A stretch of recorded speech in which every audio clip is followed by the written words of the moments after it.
Elisha. So, Elijah came first, and then was his predecessor, which was Elisha. And in chapter 9 it says, "And Elisha the prophet called one of the children of the prophets, and said unto him, Gird up thy loins, and take this box of oil in thy hand, and go to Ramoth Gilead. And when thou comest thither, look out there Jehu the son of Jehoshaphat, the son of Nimshi, and go in and make him arise up from among his brethren, and carry him to an inner chamber. Then take the box of oil and pour it on his head, and say, Thus saith the Lord, I have anointed thee king over Israel. Then open the door and flee, and tarry not." You guys can go ahead and be seated. I was reading through 2 Kings, and I'm telling you what, the Lord, He speaks to us all the way from the Old Testament, from Genesis all the way to Revelation. You can get a message from the Lord from all throughout the Bible. You don't have to stay in the New Testament. It's okay to go back into the Old Testament. And, the Lord was just saying to me today, whenever Elisha had gone to this man and he anointed him king, then what happened was that there were promises that were being kept and met. And let me tell you how that is. It's because sometimes God, whenever He makes a promise to us, do you know that He will never forget it? Amen. Do you know that God will never forget a promise? Do you know that God is there to bless you? God is blessing you as we speak. And did you know that God is answering the prayers that you have prayed years back? He's still answering today. Did you know that God is answering the prayers of your great-great-grandmother that she prayed over you years and years and years ago? Do you know that she prayed for your line, for your lineage? Did you know, God with Abraham, look at the promises that God gave Abraham.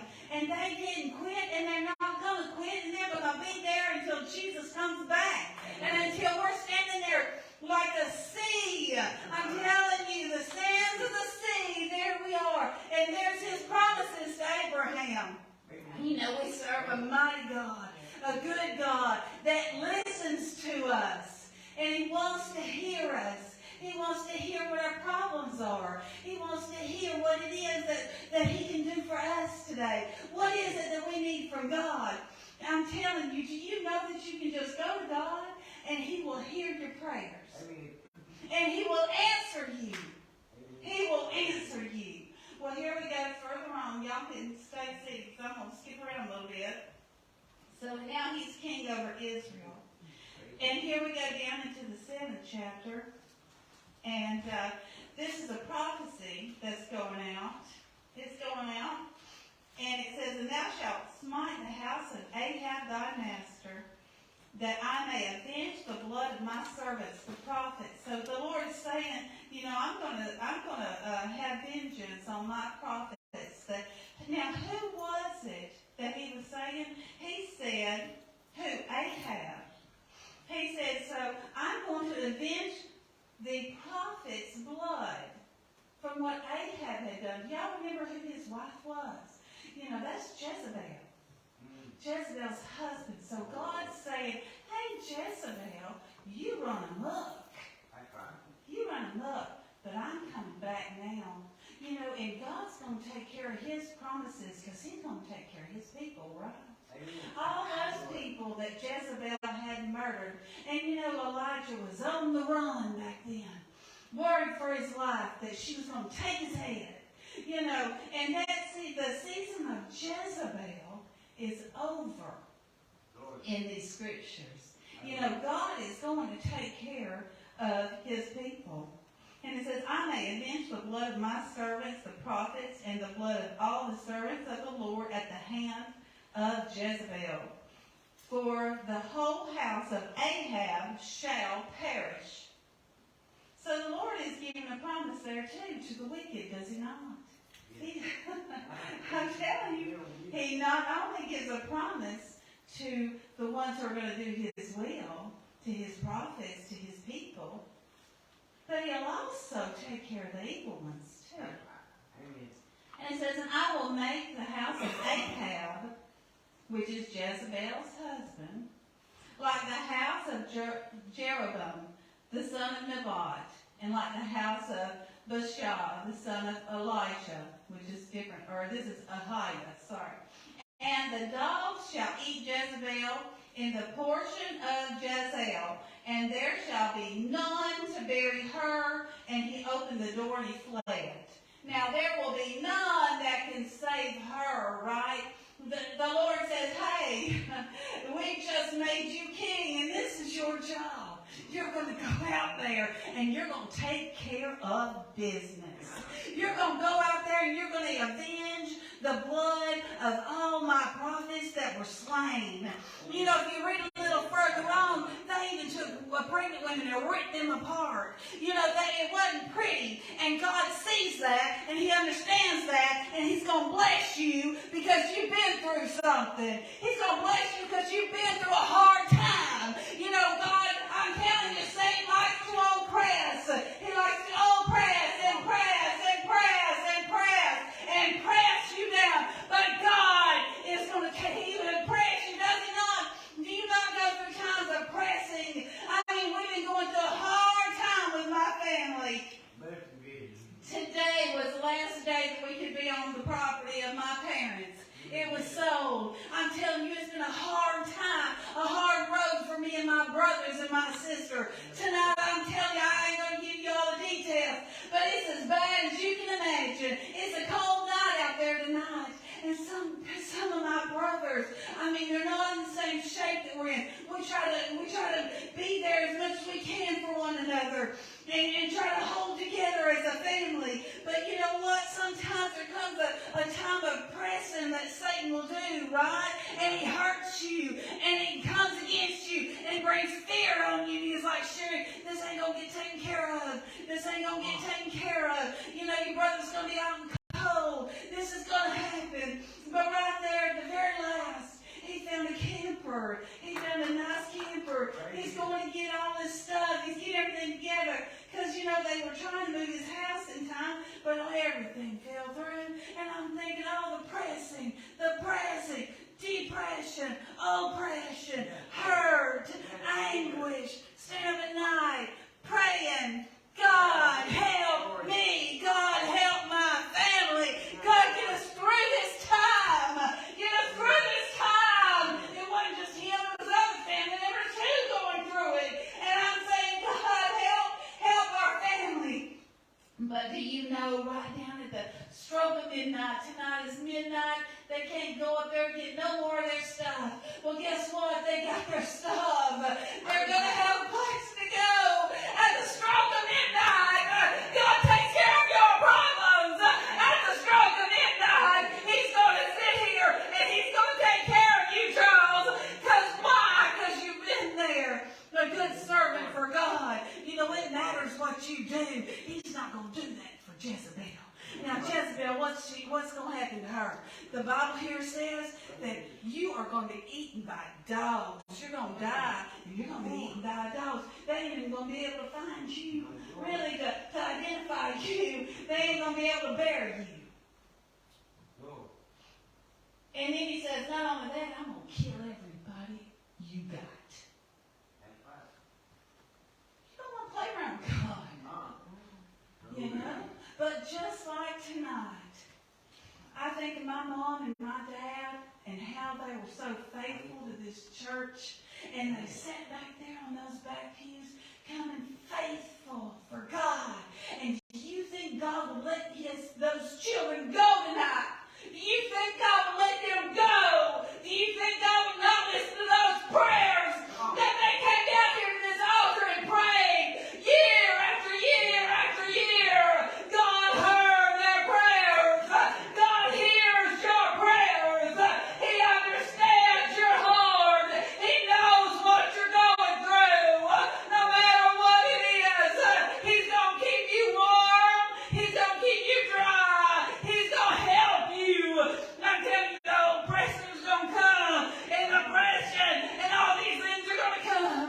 God's going to make the way. You don't have to worry about it, but we do. We sit in our beds, and I know I would cry. I beg God. I say, God, help us out. God, help us out. And do you know what? He heard my prayer. Amen. He made the way when there was no way. I'm telling you, a day ago, my brother there was no camper. But God knew where the perfect camper was going to be. There was nothing in sight. Nothing. And not only that, it was pretty rough because some of the family had COVID. And they were around him, so nobody else wanted to let him in the room. So he was in trouble, But God, He was faithful. He was faithful to those prayers all those years ago. He was faithful to my prayers, and that's the way He is. And He's going to be faithful to the just, and the unjust are going to get their due. That's just how it is. It sounds bad that we say, well, at first I thought, well, God, that's kind of rough, to get this whole family. But let me tell you something. What you do passes down to your family, if you don't know that or not. I'm telling you, you can go through life, and let's say you're sinning, and let's say your kids are watching you sin. That's going to pass down to your children whether or not you know it. It's going to pass down to your children whether or not you're saved. If you're saved and you're out there and you're doing things in front of your children, do you not know that puts a blot on them and in their life? It affects them. We are going to reap for all the things that we sow. Whether or not, we have forgiveness from the Lord, don't get me wrong. But have you not seen somebody go out there and hurt their family, whether it be through lying, cheating, whatever it was, and those kids pay for that through their whole lives until God gets out there and heals them of it. And we can pray that on our kids, God help my kids, but a lot of the times it's the sins that we've passed down. So I ask you today, be stronger in your walk with God. Try to be a little stronger. It's hard. It is hard to follow God. It's easy to follow Satan. But it's hard to follow God. But let me tell you, it's a blessed road. It is a paved road. I'm telling you, it is a paved road of nothing but blessings. Even though it might look like the oppressor's coming at you more. Even though, I'm telling you, when you get saved, doesn't it seem like everything all heck comes your way? But I'm telling you, it's not what it looks like. Wait till the rough spot's over. Wait till the mountain has been climbed. Wait until you see the goodness of God. Wait until you see that He answered that prayer. Wait until you see your children get even more blessed because of your walk with God. Because you know what? That trickles down too. That trickles down too. Don't you know that your kids are going to see the God that's in your life? Don't you know that everything that you do for God, they're going to see it? Every song you sing for Jesus is affecting your grandchildren and will stay in them, and it'll be like a shining light in their life. It'll be something that you left for them, something no man can take away. Nobody can take that away. Nobody can pull it out of the hearts of your children because it is the fingerprints of God. Nothing can take that away. Everything you do, whether it be good or bad. Let me tell you what. Hey, I'm hoping it's all good. I'm hoping it's all good. I'm praying we get better and stronger. And I'm telling you, make more and more of the waves around us until the day that God calls us home. I'm praying that we get to a point to where we have touched multitudes just by the little waves that we send out. I'm telling you, you don't know how many people your grandsons might touch. I keep pointing to you because they're really talented and gifted in God. Right? We all know that. Well, okay, so they're talking about Jezebel and what her end's going to be, and it's not pretty. So then here we go on, and in the 30th verse of 2 Kings 9. And then Jehu, which was when they poured oil on him and said, this is what you're going to do, was come to Jezreel, and Jezebel heard of it. And she painted her face, and tired her head, and looked out the window. And as Jehu entered in at the gate, she said, had Zimri peace? Who slew his master? And he lifted up his face to the window where she was standing, and said, who is on my side? Who? And there looked out to him 2 or 3 eunuchs. And he said, throw her down. So they threw her down. And some of her blood was sprinkled on the wall and on the horses, and he trode her underfoot. And when he was come in, he did eat and drink, and said, go see now this cursed woman, and bury her, for she is a king's daughter. And they went to bury her, but they found no more of her than the skull and the feet and the palms of her hands. And that made me think too, that's the works, where she went, what she tried, and where her mark was, where her mind was. Yeah. Wherefore they came again and told him, and he said, this is the word of the Lord which he spake by his servant Elijah. This is Elijah that talked about this a long time ago. The Tishabah, saying, in the portion of Jezreel shall dogs eat the flesh of Jezebel. So, God, I'm telling you, these people who are doing wickedly, you ain't got to worry about it because God's going to take care of it. I used to worry about these people who used to take children and do horrible things to children. I'd sit and I'd think about that and it would hurt my heart, and I'd just think about it and it would hurt my heart. And I thought about it, and, over time, it would just bother me, And then finally, God showed me in the Bible where he said, oh, you better not hurt one of these little ones because it'd be better for you that you tie a big old millstone about your neck and be thrown into the sea. Well, because I'm telling you, God is going to take care of business. And people nowadays, they think it's all right to slip in this a little bit. But listen, your grandson or my son or your family and your friends, they're going to see that slip up. They think it's all right to slip up just a little bit and do this, that, and the other. Well, wait till Judgment Day, and you tell me whether or not God's okay with it. Just that little bit of a slip or something. Just that little bit of sin.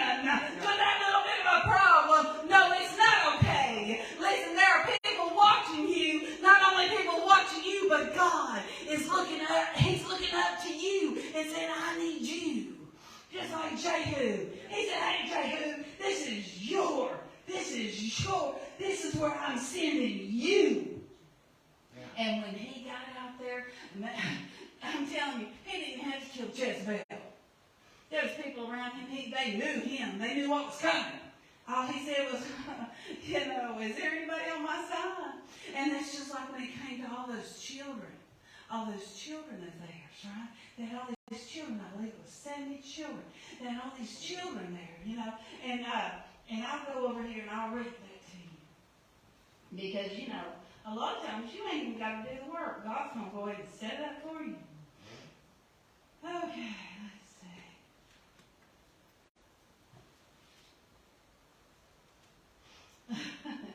All right, so let's see. Let's see where we're going. All right, it says, this is about him been writing the letters. Okay, so they found out he was coming for them, right? And they were worried because they had all these sons over there that was Ahaz. It says here in chapter 10, and Ahab had 70 sons in Samaria. Well, you know what? Jehu wrote them, and he's like, I'm coming. He said, you take one of them boys now and you put a crown on them. And you set him up because I'm coming. And they're like, wait a minute. I don't know about this. It kind of scared them a little bit. Because that's their servants, right? They're supposed to be their servants. They're supposed to be there for them. but, and then they send back and they're like, I don't know about this. And he says, well, if you're from me, then what you'll do, if you're not their servants, if you're from me, then what you're going to do is you're going to behead every single one of them. And you're going to give them to me. And that's exactly what happened. He didn't even have to get his hands dirty. And then what did God say? What did God say a little bit further on? He was happy. He was excited because this had been done.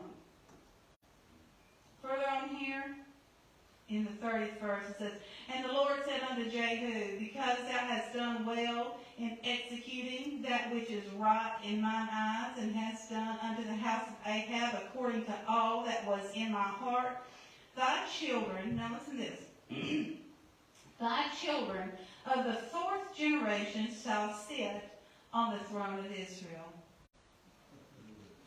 The things that you do, the sacrifices that you make, will travel down from generation to generation.